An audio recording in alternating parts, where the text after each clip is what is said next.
A guten Erev Shabbos, dear friends. And I'd like to give a big Yasher Koyach to Yoel Brief, who's taking care of all this, and it's right before Shabbos, and he's doing this b'Mesidus Nefesh. Thank you very, very much. I'd like to share with you a message in honor of Shabbos Shmini. And the Eibusha should help that this should be finally the last message that we have to share through the internet. And the next time we share a message with each other will be Shalom Aleichem and Mazel Tov in Yerushalayim Mir HaKodesh. This week, the Rashi says the whole story about the Shmoyna Simei Miluyim Vahi B'Yom HaShmini. Rashi says in the pasuk Chav Gimel in Pasha Yutes, in Kapitel Yutes, Vayove Moshe v'Aaron el Oil Moed Vayetzu Vayvorcha Esam Vayerach Void Hashem al Kol Ha'am. Rashi says, "Lafisha kol shivas yemei miluyim she'amidu Moshe lamishkan v'shimish bo yafirke b'chol yom lo sharsa b'shchina." In the 7 days of the miluyim, every day Moshe put together the Mishkan. He served in the Mishkan. He took it apart, but the Shechina never rested in the Mishkan. O Yisrael michlomim. The Jews were insulted. They were embarrassed. They said to Moshe, Moshe Rabbeinu kol ha'torach shetorachnu shetrish reshchina beinenu v'neda shenechaper lonu avoyna egel. That we worked so hard that the Shechina should rest among us, and we should know that the sin of the egel had been wiped away and been atoned for, and it's not working. Omar lahem.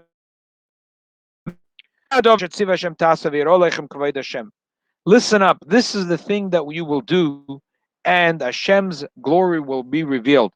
Which in Pashtus, the pasuk doesn't say anything. They just came and said, what's the thing? And all the Mefarshim are trying to, breaking their head to try to understand. So Rashi seems to answer that what the answer, what was the message? Aaron ochi kedai v'choshuv mimeni.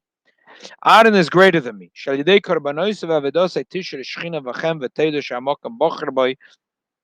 That my brother is greater than me through his karbanos, through his avodah, the Shechina will rest, and you will know that Hashem chose him to be the Kohen.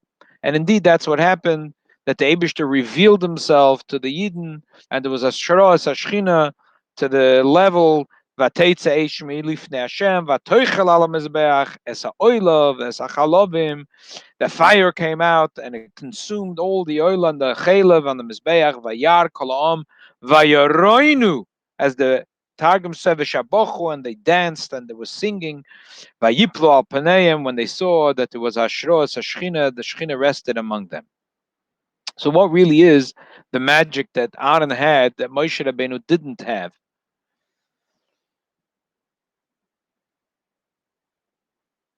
So we're starting to read in Mitzvah Hashem from this Shabbos, the Pirkei Avos. Some have the minhag for the 6 weeks till Matan Torah, and some have from the entire summer. But the first Perek is the message is Hevim Talmid of Shalai Aaron Oyev Shalom Eroidev Shalom Oyev Sabriyev Shamakarvan La Torah, that I should try to emulate Avodas Hashem of Aaron. Many times when we do the Rashi, the Shir Sunday night, and we end up talking about the commentary, the Mizrahi. Rabbi Mizrahi. People, someone asked recently, who's the Mizrahi? Rabbi Mizrahi, who was the chief of the Rabbonim in Turkey about 500 years ago. He was a scholar, and he wrote books, also secular books. He was a Godel Ador. He wrote many tshuvas, and because he wrote the commentary on Rashi. Rashi had all the criticism against him from the Ramban, and the Mizrahi came to defend, and that's his main. After the Mizrahi, you can have, for example, you have this set of Svarim. You have Mikros, Gedolos, Achados, and Mefarshi Rashi, but in fact, there's really maybe 400 Mefarshim Rashi. The first really comprehensive Mefarshi Rashi is from Rabbi Mizrahi. Rabbi Mizrahi writes in one of his tshuvas that entire year, look in Shut Haram, Siman Hey, he says, an entire year I stopped learning. He simply stopped learning for an entire year. He says he stopped learning. For an entire year. And he said what he did was he went from town. He was traveling. He was a very close advisor, together with the Muslim Mufti, uh, to the ruler of Turkey, to the Sultan. And it's fascinating. Till today, you have there's a beautiful section in Istanbul, which is the Jewish neighborhood of that time. There's a shul that's still preserved, that was there in the time of Rabbi Mizrahi, which was the main shul, which is in the center. It's called the Aridai Synagogue. Fascinating, gorgeous place. Has a in the middle of the shul, it has a beautiful bima built of wood that looks like a boat. And when I was there with my wife this summer, all kinds of explanations. Why would it be like a boat? I mean, we know the Baal Shem Tov said, Boya la teva, Boya la teva. When I eat davens, he used to go into the teva of Torah Tefillah, and look with the Torah Oid, has a whole mime explaining how a Yid, through davening, goes into the teva. Be it as it may. Rabbi Leo Mizrahi was the Godel Hadoir in Turkey. And at that time, in 1492, when the Jews were expelled from Spain, he impressed on the Sultan that it would be a good idea to accept the Jews from Spain. Many of them were great scholars, and many of them were craftsmen and businessmen and bankers and doctors and scientists, and that would be great for the Sultan's country. And there is a square till today, if you go in Istanbul, where the Sultan came out to greet the Jews that came from Spain. Says Rebbe Leo Mizrahi in his tshuva, an entire year I didn't learn. I went around to the community and to communities around Istanbul to collect money in order to help set up Jews, put them on their feet, to set them up in business, to set them up in houses and apartments. An entire year he stopped learning Torah in order to help a Yid. There is the story of the Rebbe Marash in 1880. 1880 was the year when the pogroms pogroms. These pogroms were not. They were well orchestrated, and the government was sanctioned these pogroms against the Eden and all over Russia. And that's what propelled about 500,000 Jews to emigrate to the United States of America, which was the huge, considered the biggest first wave of Jewish immigration to the United States of America mass. That Rebbe Marash said that year he did nothing but to try to stop the pogroms. Actually, there was fascinating. This Pesach, in the Army magazine, there was a long article about a Yid in London, a Rav in London, who was a Rav about 100 years ago. A suitcase that his almana had letters from him to Rabbanim in Europe, and several of those letters referred to Rabbi Yitzchak Elchanan and other Gedolei Yisrael, and that it's dealt with stemming the tide of pogroms in Europe. The Rebbe Maharash went to several Western European countries. When he returned, he came to Petersburg, and he asked to have an audience with the king. He met with the Minister of Internal Affairs, and the Minister of Internal Affairs told him that they were trying to secure a loan from banks in Amsterdam and Paris, and now it's being put on hold because they were told that they're treating the Jews inhumanely, and they were told that this instigation comes from the Lubavitcher Rebbe. Is it true? And the Rebbe Marash says, yes, it is true. Not only is it true, I'm getting letters now from bankers asking me what to do. And what is your answer? Said the Minister of Internal Affairs to the Rebbe Marash. The Rebbe Marash's birthday is coming up in Mitzvah Hashem very soon. This Shabbos, the Shabbos of Orchim Iyar. Beis Iyar is the Rebbe Marash's Yom Haledah is Tiferes Shebetiferes.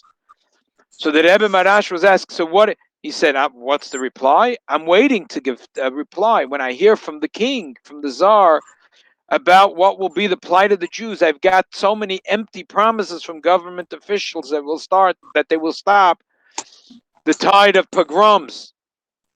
Are you threatening the government of Russia? That night, the Rebbe Marash was arrested. It was house arrest in his hotel. But the bottom line was that the Rebbe Marash was successful in his mission, and the king agreed that an edict went out, and then that was the pogrom stopped. And the Rebbe Marash said he was later visited by a doctor who said that this is shaving years off his life. The Rebbe Marash said it doesn't matter. It doesn't matter because the main thing is the safety of Klal Yisrael. So here is the second story of a Gadol B'Yisrael who simply took a year off his life in order to help a Yid, to help Klal Yisrael. And a third story is that Rabbi Akiva Eger, because we spoke about him about a month ago when we did the Kol Yom Rishon. I think that was the last one when we did together based on Menachem Mendel. In the year 1831, Poland was now at the tail end of a rebellion against Russia, and business was very schwach. And to add insult to injury, there was an outbreak of the Choilira, cholera. And Rabbi Akiva Eger he stopped everything he was doing. He stopped his learning. He made it. We spoke about the 3 letters he wrote, the takonos that he made, that Jews should, the sanitary measures that have to be in every Jewish house, that there would be, that they would give food for all those that need. They had a hospital, a medicine for every Jew that needed. There's letters that he wrote to the communities in Hamburg, London, Amsterdam, collecting funds for Jewish communities in Poland. And he forwards to them a letter from the king of Prussia, and written to him in December 1831, and where he compliments Rabbi Akiva Eger for the measures he took that to stem the tide of this pandemic. This is the power of Aaron. Sagt der Lubavitcher Rebbe in Asicha and Tovshin Lamed Beis and Parsha Shmini.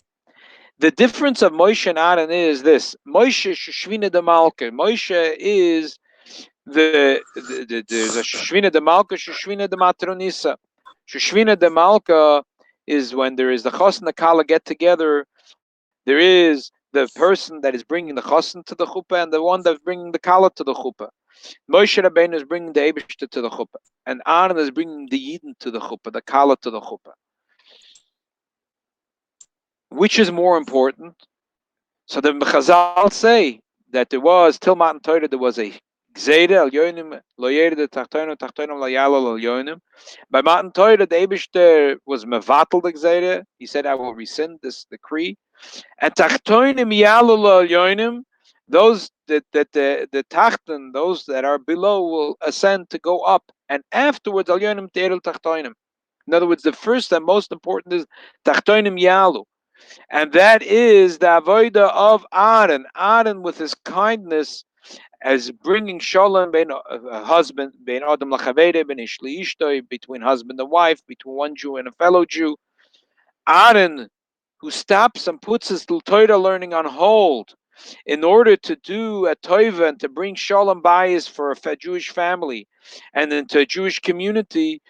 Aaron has the koyach in his schus that could be ashros hashchinu, and that's what Moshe Rabbeinu tells the Eden. If you want to have moira gadol zugilu shchino, you want to have a revelation, and we spoke about this in the Maimer, what it means a revelation, that you see God with your eyes. Aaron ochi kedai v'choshuv imenu, that through our korbanoi sova does so tishre shchina b'chem. And that's what Chazal tell us in the Pirkei Avos, the first Perek of Pirkei Avos. We're going to read the Shabbos. That Heve mit Talmidav, we should emulate Aaron. Oyev Shalom, Roidev Shalom, Oyev Esabrius, Makarvan La Torah. Just like we saw, says the Rebbe by Rabbi Seinu Nisienu in Chabad, that there have been periods where they took their entire Torah and put it on hold in order to do what's good for Klal Yisrael. And through this, Ayid Zoicha, to have an absolute Hashros Hashchina, that into the level that a fire comes in, a whole fire comes into our life and consumes the oila and the chal, and to the level vayar kolaom vayaroinu vayiplo alpanem, that we see Shechina, we see Hashem Yisbarach with our eyes. And that's really what we need to do right now. There are people that are stuck at home, and we need to call them, and we need to make sure that they have what they need. We need to make sure that they're not chas v'shalom elent, they don't feel lonely, that they feel our support. And if we have to put our own things on hold for a little bit, we have to know that this is the thing that the Eibishter wants from us right now. And through this, that we check up on the well-being of every Yid around us, and we look after the toiva for every Yid through this, v'yiro aleichem kvoid Hashem, that we're zoichet to see Ashroas Hashchina, that we're zoichet to see in our own home the resting of the Shechina. The Eibusher should help Guten Shabbos, that every one of us should take upon ourselves to look after the well-being and to make sure that every Yid has simcha and bring joy to every Yid that's in our circle of friends, of relatives. And this is the message and this is the command for this week. And through this we should be Zoicha ve'yiro aleichem kvoid Hashem, which the ultimate Ashras Hashchina will be amidst Hashem, Bevias, Mashiach, Tzidkenu, we should be Zoicha to take from Miyad Mamish. A Guten Shabbos.